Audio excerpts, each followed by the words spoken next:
ഇപ്പോൾ സോഷ്യൽ മീഡിയയിൽ ഏറ്റവും കൂടുതൽ പൊങ്കാല ലഭിച്ചുകൊണ്ടിരിക്കുന്നത് നമ്മുടെ തിരുവനന്തപുരത്തിന്റെ സ്വന്തം മേയർ ആര്യ രാജേന്ദ്രൻ തന്നെയാണ്.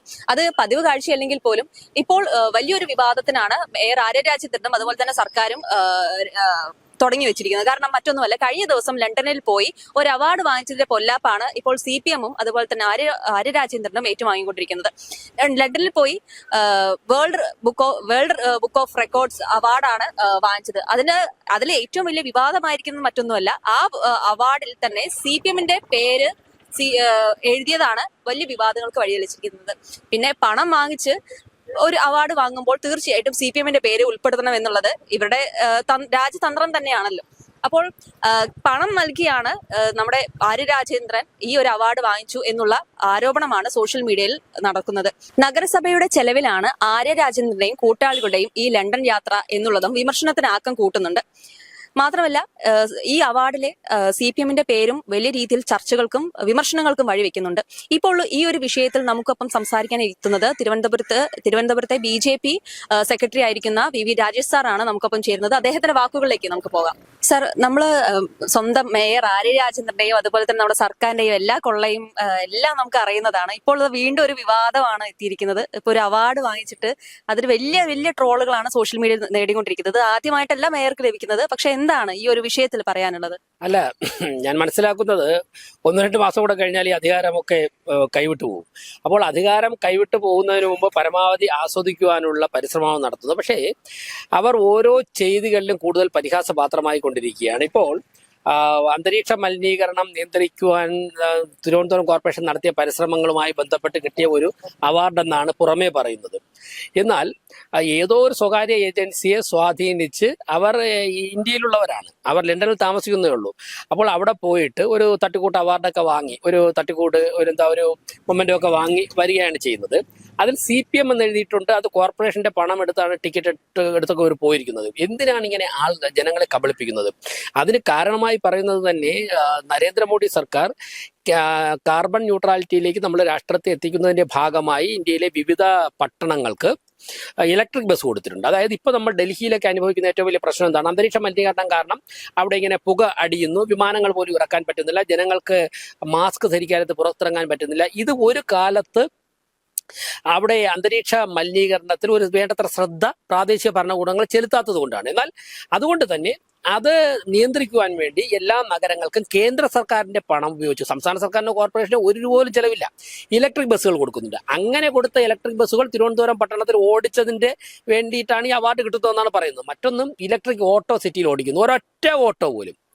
തിരുവനന്തപുരം കോർപ്പറേഷൻ കൊടുത്ത ഇലക്ട്രിക് ഓട്ടോയിൽ ഒരൊറ്റ ഓട്ടോ പോലും നിരത്തില്ല. 1 മാസം 1.5 മാസം ഓടുമ്പോഴേക്കും അതിന്റെ ബാറ്ററി ഡിസ്ചാർജ് ആയി പോകുന്നു, പിന്നീട് അത് ചാർജ് ചെയ്യാൻ സാധിക്കുന്നില്ല.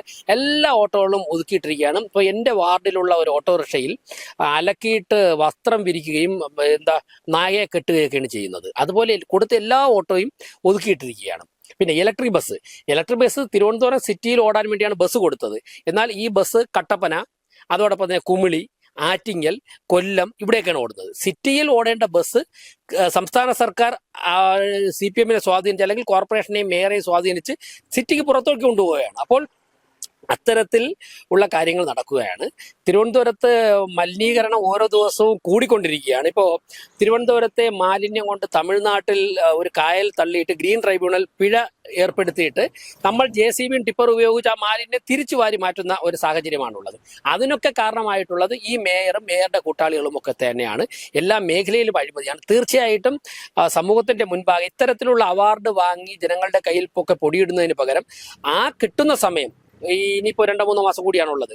ഇവിടെ തിരുവനന്തപുരത്തെ പ്രശ്നങ്ങൾ പരിഹരിക്കാനാണ് നോക്കേണ്ടത്. എന്തായാലും ലണ്ടനിൽ പോയി മേയർ അവാർഡ് എന്ന് പറഞ്ഞൊരു തട്ടിക്കൂട്ട് മൊമെന്റോ വാങ്ങിയതോടുകൂടി പണം കൊടുത്തോ സ്വാധീനിച്ചോ എങ്ങനെയായാലും വാങ്ങിയതോടുകൂടി കൂടുതൽ പരിഹാസപാത്രമായിരിക്കുകയാണ്. എനിക്ക് ഓർമ്മ വരുന്നത് മണ്ടന്മാർ ലണ്ടനിൽ എന്നുള്ള ഒരു പഴയ ഒരു സിനിമയുണ്ട്. അതാണ് മേയറുടെ ഈ ചിത്രം കാണുമ്പോഴേക്കും എനിക്ക് ബോധ്യമാവുന്നത്. തീർച്ചയായിട്ടും തിരുവനന്തപുരത്തെ ജനങ്ങളുടെ മുമ്പിൽ കൂടുതൽ കോമളിയായി മാറിയിരിക്കുകയാണ്. അത് മാത്രമല്ല, നഗരസഭയുടെ ചെലവിലാണ് ഇപ്പം ആര്യ രാജേന്ദ്രൻ പോയിരിക്കുന്നത്. അത് മാത്രമല്ല, പലപ്പോഴും നമ്മുടെ പിണറായി വിജയനും അതുപോലെ തന്നെ പിണറായി വിജയന്റെ എല്ലാ സഖാക്കന്മാരും ഇത്തരം ഖജനാവ് കൊള്ള ആണ് നടത്തുകൊണ്ടിരിക്കുന്നത്. നമുക്ക് നന്നായിട്ട് അറിയാം. ഖജനാവിൽ നിന്ന് പണം എടുത്ത് തന്നെയാണ് മുഖ്യമന്ത്രി വരെ അമേരിക്കയിലേക്കുള്ള യാത്ര വരെ എന്ന് പറയുന്നത്. പറയുന്നത്.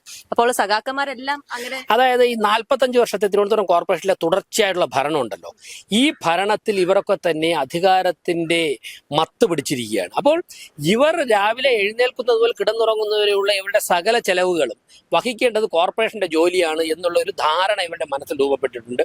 അല്ലെങ്കിൽ അല്പമെങ്കിലും സാമാന്യ ബോധമുള്ള ആരെങ്കിലും CPIM എന്ന് എഴുതിയിരിക്കുന്ന ഒരു അവാർഡ് വാങ്ങാൻ വേണ്ടി ഈ നഗരസഭയുടെ പണമെടുത്ത് ലക്ഷക്കണക്കിന് രൂപയെടുത്ത് ഫ്ലൈറ്റ് ടിക്കറ്റ് പർച്ചേസ് ചെയ്ത് പോവുമോ? അപ്പോൾ യാതൊരു കോമൺ സെൻസും ഇല്ല. ഇങ്ങനെ കോമൺ സെൻസ് ഇല്ലാത്ത കരങ്ങളിലാണ് കഴിഞ്ഞ 5 വർഷമായി ഇന്ത്യയിലെ ഏറ്റവും പ്രധാനപ്പെട്ട ഒരു കോർപ്പറേഷന്റെ ഭരണം CPM ഏൽപ്പിച്ചിരിക്കുന്നത് എന്നുള്ളത് ഈ കോർപ്പറേഷന്റെ ദുരിതമാണ്. തീർച്ചയായിട്ടും അവരെ ഈ നഗരസഭയിൽ നിന്ന് തൂത്തെറിയാൻ വേണ്ടി ഈ കോമാളി പ്രകടനം ഉൾപ്പെടെയുള്ളവ അതിന്റെ ആക്കം കൂട്ടുമെന്നാണ് ഞാൻ വിശ്വസിക്കുന്നത്. അപ്പൊ ആര്യരാജ തന്നെ അധികാരമേറ്റ സമയത്ത് മുതൽ ഏറ്റവും പ്രായം കുറഞ്ഞ മേയർ എന്നുള്ളൊരു പേരുണ്ട്. അത് ആ സ്ഥിതിവിശേഷണം തന്നെയാണോ ഇപ്പോഴും ആ ഒരു സഖാക്കളുടെ ഇടയിൽ ഇത്രയും എന്താ പറയാ ആര്യരാജേന്ദ്രനെ ഇങ്ങനെ വലിയ രീതിയിൽ പുകഴ്ത്തുന്നത്? അല്ല, ഏറ്റവും പ്രായം കുറഞ്ഞ അഴിമതിക്കാരിയെന്നോ, ഏറ്റവും പ്രായം കുറഞ്ഞ ധിക്കാരിയായ ഭരണാധികാരിയെന്നോ, ഏറ്റവും പ്രായം കുറഞ്ഞ ഏറ്റവും വലിയ പരാജയമെന്നോ വിലയിരുത്തുന്ന തരത്തിലേക്കാണ് 5 വർഷം കഴിയുമ്പോഴേക്കും അവർ എത്തി നിൽക്കുന്നത്. ആറ്റുകാൽ അമ്മയുടെ മുമ്പിൽ നടക്കാത്ത പൊങ്കാലയ്ക്ക് പണം എഴുതിയെടുത്തുകൊണ്ടാണല്ലോ ഇവർ തുടങ്ങുന്നത്. 2020 ഡിസംബറിൽ അധികാരത്തിൽ വരുന്നു. 2021 ഫെബ്രുവരിയിൽ കോവിഡ് സമയമായിരുന്നു. ഒരൊറ്റ പൊങ്കാല മാത്രമേ നടന്നിട്ടുള്ളൂ.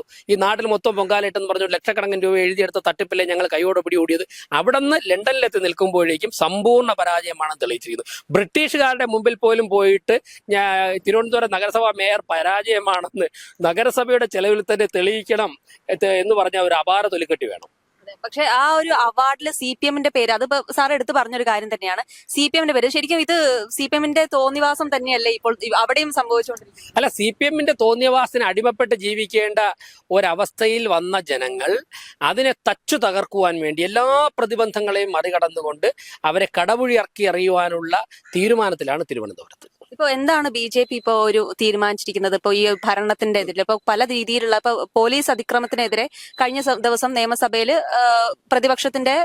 പ്രതിപക്ഷം സഭ ബഹിഷ്കരിച്ചു. അതുപോലെ തന്നെ സത്യാഗ്രഹത്തിലേക്ക് പോവുകയാണ്. അപ്പൊ എന്താണ് BJPയുടെ ഭാഗത്തു നിന്ന് എങ്ങനെയൊക്കെയാണ് നടപടികൾ? അല്ല, ഞങ്ങൾ കഴിഞ്ഞ കേരളത്തിലെ എല്ലാ ജില്ലകളിലും പോലീസ് സ്റ്റേഷനുകളിൽ ഞങ്ങൾ മാർച്ച് നടത്തിയിരുന്നു. അതോടൊപ്പം തന്നെ പ്രാദേശികമായും ജില്ലാ തലങ്ങളിൽ കേന്ദ്രീകരിച്ചുകൊണ്ടുള്ള പ്രതിഷേധ പരിപാടികളാണ്. ഞങ്ങൾ ഇപ്പോൾ UDFന്റെ ഒരു യൂത്ത് കോൺഗ്രസ് പ്രവർത്തകർ തല്ലിച്ചതച്ച വിഷയത്തിൽ നിന്നുള്ള ഞങ്ങൾ കണ്ടിന്യൂസ് ആയിട്ട് CPMനെതിരെ ശക്തമായിട്ട് ഞങ്ങൾ പ്രതികരിച്ചുകൊണ്ടിരിക്കുകയാണ്. തീർച്ചയായിട്ടും ഞങ്ങൾക്ക് ഇപ്പോൾ അകത്ത് പ്രതിനിധിയില്ല. തെരുവിൽ കോൺഗ്രസ് എന്ത് സമരമാണ് നടത്തിയത്? ഞങ്ങളാണ് ഏറ്റവും ശക്തമായ സമരങ്ങൾ നടത്തുന്നത്.